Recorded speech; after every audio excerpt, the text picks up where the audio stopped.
Hey kids, it's the Distant Flyers here, hope you're well, and welcome back to beautiful Scotland, where you join us alongside the stunning Loch for episode 3 of our Crieff Cloverleaf tour. Stick around, stay tuned, I'll tell you what we're up to today.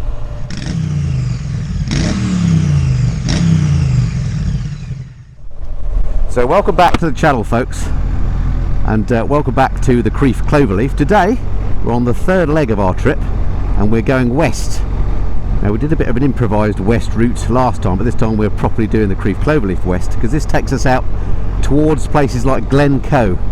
And well, I've ridden Glencoe before a long time ago, but it's absolutely spectacular. I don't think Mrs. Fly on the Back's ever been to Glencoe on the bike, and it's just an amazing place to ride. And there's lots of places in between, like here, beautiful Loch, for example, on this absolutely stunning road alongside, which is just a blast and a great way to start this third day of our trip.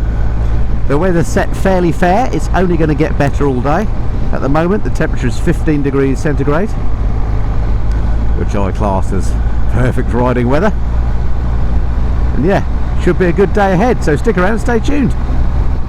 So this absolutely terrific road alongside Loch is actually the A85, and it was a road that we've actually already did on our previous day's riding, but in the other direction, and we thoroughly enjoyed coming out at the end of the day on this road, so we were really looking forward to starting our day today west on this road.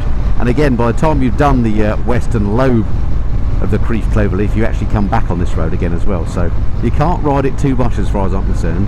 This is one of the best riding roads I've ever been on, I think. It's just superb, it's nice and fast and flowing, well, albeit there are 50-mile-an-hour limits every now and then, but you know, the road's nicely surfaced, nice and wide. It's just great fun with the twists and turns, and on a day like today where the sun appears to be coming out, makes you wonder, does biking get any better? It's a lovely spot down at the head of the lake, a place appropriately called Loch Head. Beautiful houses there, holiday homes, that sort of thing. Little bits to sit out and enjoy your glass of cheeky rosé of an evening on those couple of days that are a Scottish summer. Very nice too. Well, thank you, Loch Look forward to riding back that way a bit later on. Right, onwards to the west. West is best, look, blue sky to the west. So today's ride on this western route of the Crieff Cloverleaf is around about 225 miles long. It's one of the longer days riding. Check out that viaduct over there to the left, by the way, amazing. So yeah, quite a potentially long day. 225 miles may not sound much for a day's riding, but a lot of the roads are quite narrow and quite slow moving. This is one of the faster flowing roads that we'll be on today. It's an absolute hoot, but yeah, it does take time to cover distance. So what we may do is slightly abridge it. If you look at the map, it's the main sort of western part is kind of two lobes, a northern and southern lobe. We may cut out the southern lobe if time gets away with us. We might opt to go into the town of Oban, which isn't quite on the Crieff Cloverleaf, but it's very close to part of that northern lobe. So we're going to play it by ear, and that is the beauty of doing a trip like this. You can maintain flexibility and take in what you want to. You don't have to stick with what a tour company is telling you to do. You can please yourself. So we've just arrived in the town of Taindrum, which is the home to the, I was going to say famous, but well-known Green Welly stop, which is here. And quite a famous biker haunt. Plenty of bikes in. Time to grab the first coffee of the day. Well, technically second. And Paul, you're back in charge today as now Director of Route Master Operations. How have you found the route today? So far, so good. Yep. It's been some good roads. Hopefully, we've got some very scenic stuff to come, and we got through Glencoe a little bit later on, and then round through to Oban, where we hopefully will have some lunch and then decide which way we're coming home. Sounds pretty good to me. So bring on the sunshine. Okay, well, thank you to the Green Welly. That was our first ever visit there. Seemed a good place. There's a big shop there, nice cafe, loos, all that sort of thing. If you're in the area, definitely a good place to have a warm up and a brew. And now we're off again on our westward route.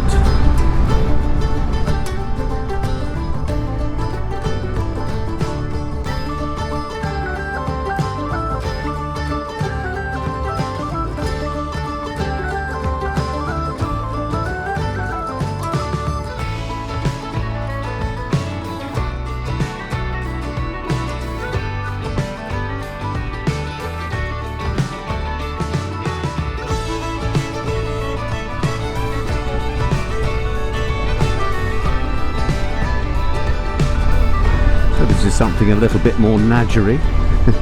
This is a little B road we've turned it off onto. Gives you a bit more of a flavour of the real Scotland, I suppose. Lovely river to our left, some amazing reflections. And this is another one of those roads that we wouldn't particularly have felt comfortable bringing the Goldwing down. Again, doable, but you know, you'd have been on edge.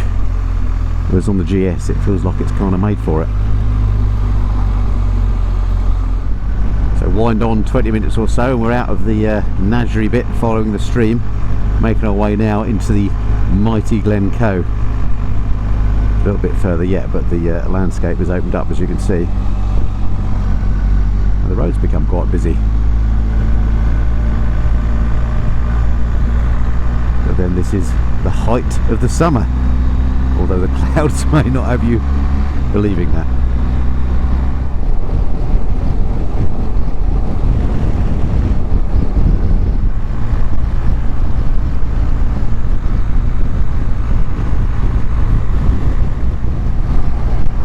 And here we are coming into the mighty Glencoe, and it has to be said, weather's looking a little bit inclement down the Glen. Let's hope it's not actually raining down there, as we're all in our jeans today, thinking it wasn't going to rain on us. We should have known better. It's Scotland.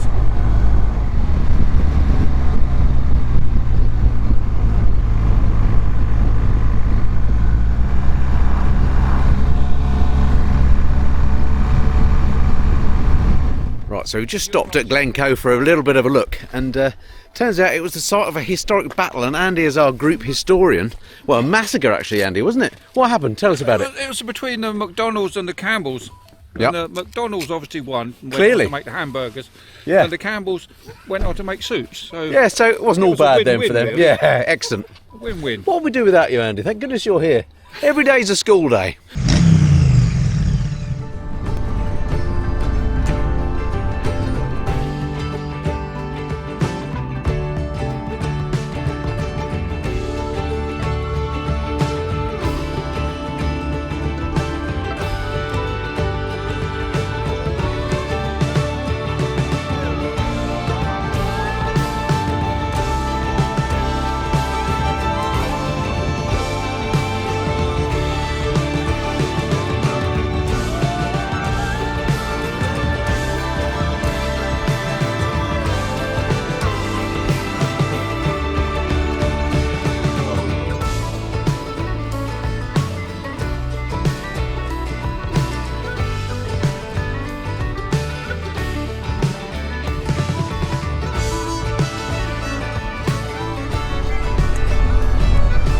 So once you're done with Glencoe, you pop out here at Kinlochleven, at the end of Loch Leven, just here.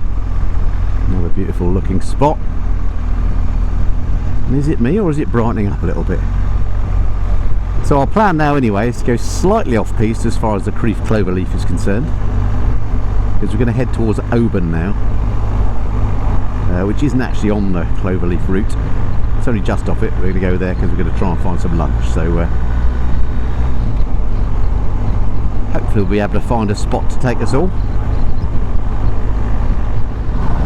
Beautiful views of Loch Linney off to our right now. And you'll see the bike in front, the lady hanging off, that's Leora. And she's got a bit of a penchant for taking pictures off the motorcycle. Every now and then she'll turn round. She might do it in a minute, and hopefully I'll get a shot of her doing it. She kind of hangs off, puts one leg out one way, hangs the body out the other way, and then gets shots behind the bike. It's very impressive. Not many 60-year-olds I know do that. In fact, she's the only one. Let's see if I can get a shot of her doing it in a minute. This is fly just reminded me that I might have called them Loch Leven, Loch Linney. They're all round here and they all look kind of similar, but this might be Loch Linney and the other one was Loch... I don't know. Anyway, look at this bridge. Check it out. I love a bridge, me. And that's quite impressive.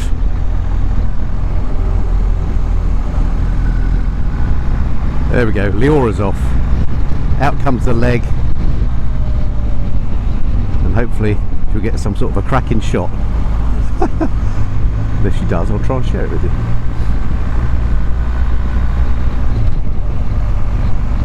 Gives me the heebie-jeebies watching her do it. What a beautiful sight that is.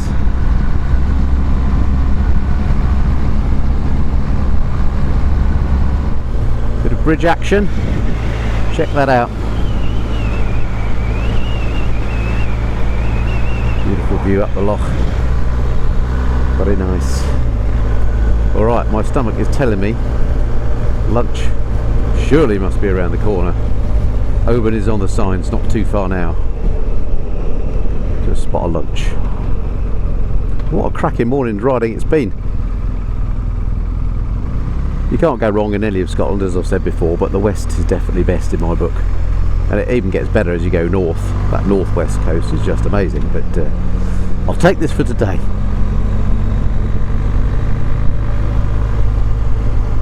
Not a bad way to spend your Wednesday. It's a much narrower bridge than I thought it was going to be. Thought there might be some roadworks going on it as well.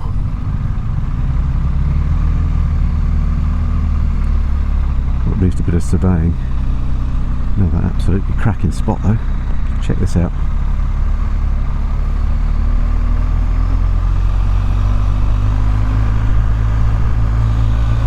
Pretty cool.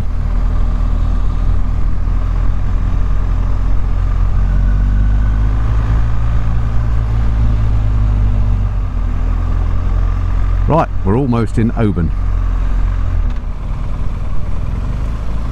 And it feels like the sun's come out right on cue.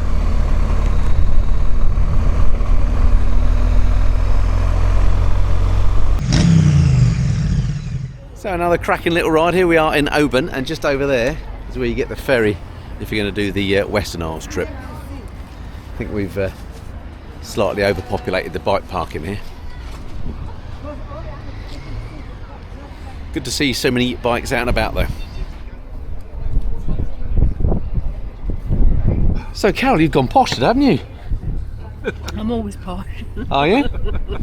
Well, look, you've made a bit of a mess of your scallops. Look at that. Outrageous. Well, I was. You could have had a spoons round the corner. She was given the choice of spoons or scallops, and she went scallops. That's the sort of lady she is.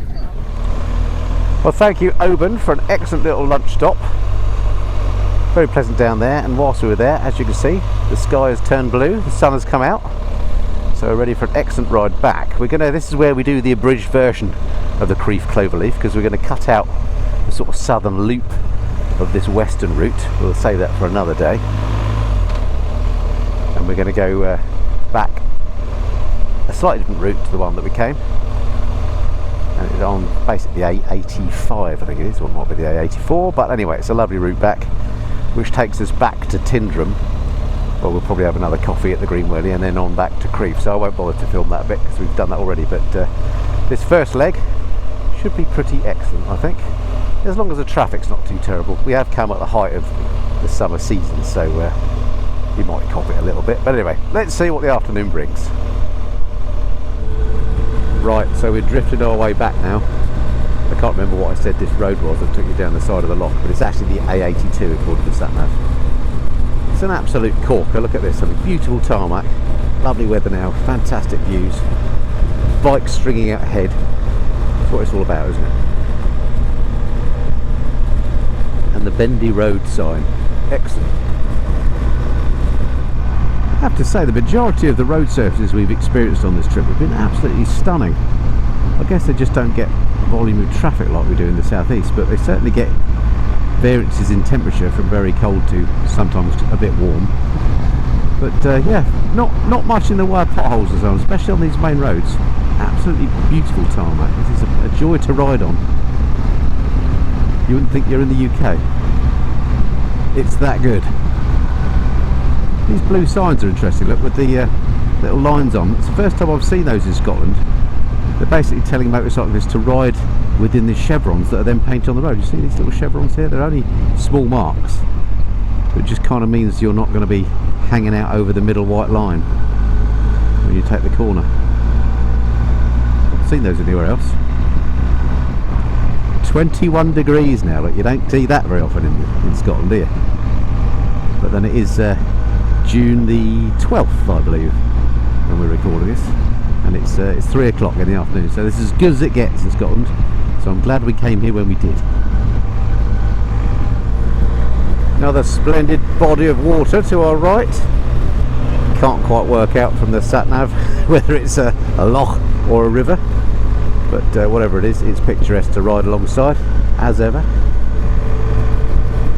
And this road, which is still the A82, continues to just be a joy to ride. Nice flowing turns, nothing too naggey, perfect for the end of the day. As I mentioned at the start of today's video, I think the whole Western Leaf is something like 232 miles, if I remember rightly, which on these roads is quite a long way and takes you quite a long time. Now maybe if you're doing it on your own and you're running on your own timetable and you crack on a bit, then that would be doable. But for the sort of touring we like doing, which is relaxed with plenty of coffee stops and stuff, then it's a little bit on the high side for me personally, and it's partly why, and I think possibly the rest of the group feels the same, which is partly why we've abridged some of the routes we've done just to make it right for us. And again, that's the beauty of it, you can do that. Look at this here, this is fantastic.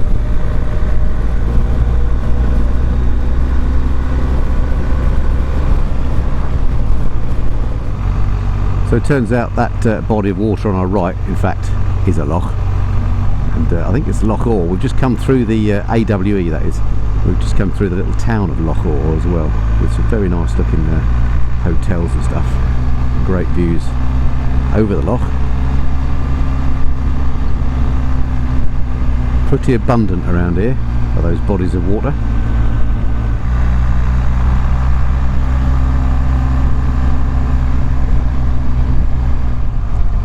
Right, according to my sat nav at least, we've got less than 3 miles to Taindrum now, and our final stop of the day at the Green Willy for a cup of tea before we hit the last leg back to Crieff. So I hope you've enjoyed today's ride out on the Western Leaf, or part of it at least, of the Crieff Cloverleaf. We've got one more day of riding to come tomorrow, so one more episode in this series. Weather forecast is not quite so good for tomorrow, so we might have to abridge things again, but we'll see how it goes on the day. The weather forecast is of course always changeable. Anyway, hope you enjoyed that one. Look forward to speaking to you again soon. Until then, this has been the Miston Flyer. Cheerio.